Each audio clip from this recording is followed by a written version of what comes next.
안녕하세요. 오늘은 학계에서 AI를 쓰다가 나도 모르게 저지를 수 있는 정말 치명적인 실수 3가지에 대해 이야기해 보려고 합니다. 요즘 학교에서 AI 사용 많이들 허용하잖아요. 그런데 왜 어떤 학생들은 F 학점을 받고 징계까지 받을까요? 바로 그 이유를 오늘 확실하게 파헤쳐 보겠습니다. 진짜 이상하지 않으세요? 학교에서는 AI 써도 좋다고 했는데 왜 어떤 학생들은 과제에서 빵점을 맞고 심지어는 학사 징계까지 받을까요? 이건 분명히 우리가 뭔가 아주 중요한 걸 놓치고 있다는 신호겠죠? 네, 바로 이겁니다. 핵심은 AI를 썼냐, 안 썼냐, 그 자체가 아니에요. AI를 어떻게 썼느냐가 모든 걸 결정합니다. 이 미묘하지만 정말 결정적인 차이를 이해하는 게 오늘 설명의 가장 중요한 포인트라고 할 수 있습니다. 자, 그럼 첫 번째 사례부터 한번 살펴볼까요? 이건 정말 가장 흔하게 발생하는 실수인데요. 본인도 전혀 의도하지 않았는데 어느 순간 표절을 저지르게 되는 경우입니다. 도대체 어떻게 이런 일이 벌어지는지 한번 보시죠. 여기 한 석사과정 학생이 있습니다. 논문의 선행연구 파트를 쓰면서 AI한테 이렇게 요청했어요. 어때요? 아주 평범하고 어떻게 보면 되게 효율적인 방법처럼 보이죠? 와, 시간 아끼고 좋은데?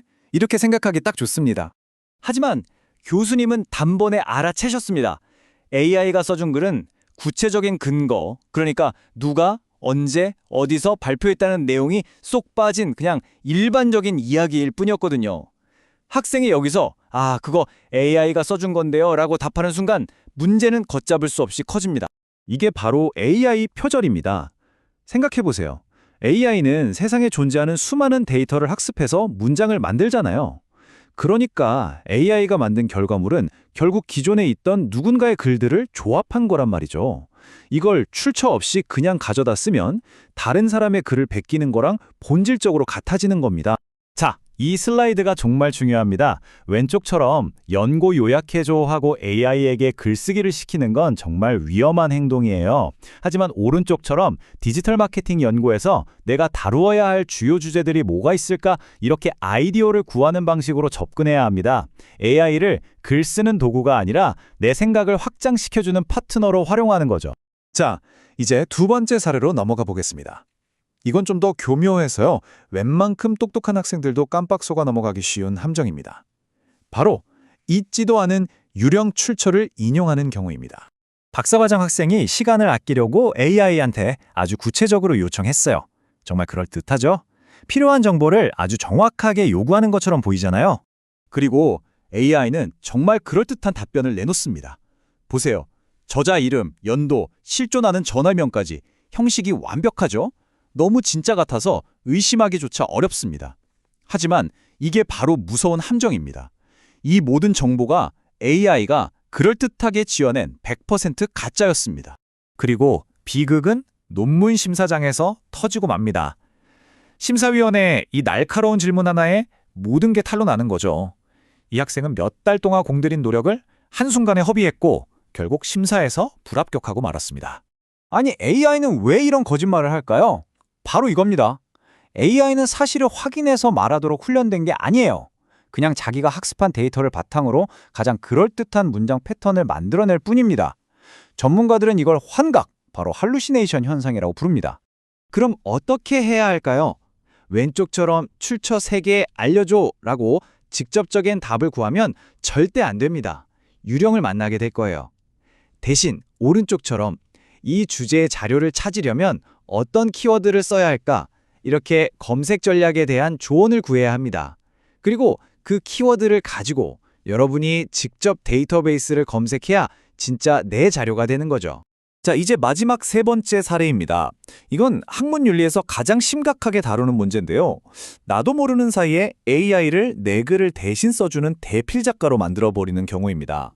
한 학부생이 졸업 논문 서론 전체를 AI에게 맡겨버렸습니다. 이건 그냥 글쓰기라는 학문에서 가장 핵심적인 지적 활동을 AI에게 통째로 위임해버린 거나 마찬가지입니다. 결과는 어땠을까요? 지도 교수님의 아주 간단한 질문 하나에 학생은 아무 대답도 하지 못했습니다. 왜냐고요? 자기가 직접 생각하고 쓴 글이 아니니까 그 내용을 설명할 수가 없었던 거죠. 이것이 바로 대필입니다. 우리가 워드 프로세서를 쓰는 건 내 생각을 입력하는 도구를 쓰는 거죠. 하지만 AI는 생각을 대신 생성해주는 도구가 될 수 있습니다. 핵심 질문은 항상 이거예요. 이 생각은 누구의 것인가? 내 것인가? AI의 것인가? 이 슬라이드가 그 차이를 명확하게 보여줍니다. 왼쪽처럼 서론 써줘라고 요청하는 건 위험한 대필 행위입니다. 하지만 오른쪽처럼 내가 이런 서론 개요를 짰는데 논리적인 흐름이 괜찮은지 비평해줘라고 요청하는 건요. 이건 AI를 아주 훌륭한 피드백 파트너로 활용하는 안전하고 똑똑한 방법입니다. 자, 지금까지 3가지 위험한 사례를 살펴봤습니다.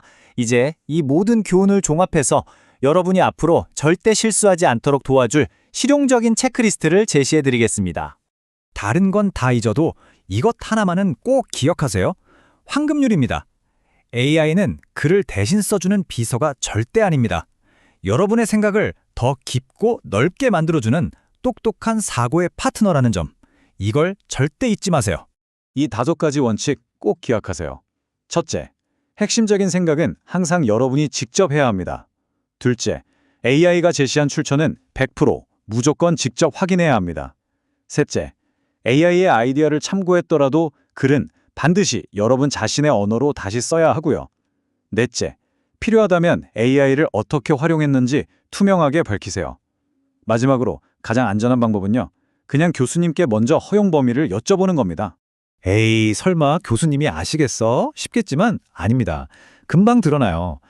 평소 글쓰기 스타일과 갑자기 달라진다거나 자기가 쓴 글에 대해 물었을 때 설명을 못한다거나 또 AI가 자주 쓰는 특유의 어색하고 상투적인 표현들이 있거든요. 전문가 눈에는 이런 게 바로 보입니다.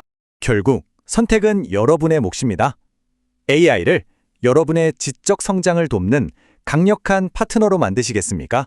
아니면 여러분의 학문적 양심을 위협하는 유령 작가로 만드시겠습니까? 이 질문을 항상 스스로에게 던져보시길 바랍니다.